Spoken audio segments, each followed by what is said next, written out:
আদাব, নমস্কার ও আসসালামু আলাইকুম। আসেন এই ভিডিওটা আগে দেখি, তারপর কিছু কথা বলি। আমরা কিন্তু এবার দুটো ভোট দেব। একটা ভোট হচ্ছে আমি কোন প্রার্থীকে আমার সংসদ সদস্য হিসেবে দেখতে চাই। সেখানে আপনারা আপনাদের বিবেক বুদ্ধি কাজে লাগিয়ে এমন ভাবেই ভোট দেবেন যাতে আর পস্তাতে না হয়। দ্বিতীয়, ওই একই দিনে যে দ্বিতীয় ভোটটা দেবেন সেটা হচ্ছে গণভোট। শাসক গোষ্ঠীর থেকে জনগণের দিকে বাক খাওয়ানোর একটা সিদ্ধান্তের সময় এই গণভোটে অবশ্যই সকলে অংশ নেবেন এবং যদি সত্যি সংস্কার চান তাহলে উত্তরটা আমাদেরকে হ্যাঁ বলতে হবে।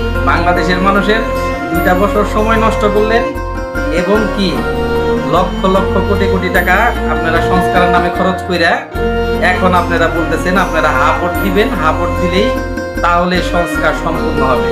ওই হা না ভোটের ব্যালটে তখন 2টা অপশন আছে, সেই 2টা অপশনের ভিতরে জনগণ যেটাকে চয়েস করে নেয়। জনগণের ইচ্ছা মতো জনগণ এখন যদি সেটা সরকারি বইলা দেয় যে হা ভোট দিবেন, তাই যদি হয় তাহলে 2টা অপশন রাখার দরকার ছিল না।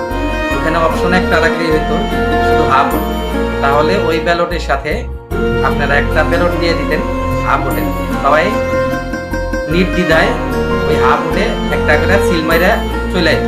এখানে জনগণের মতামতের কোনো দরকার ছিল।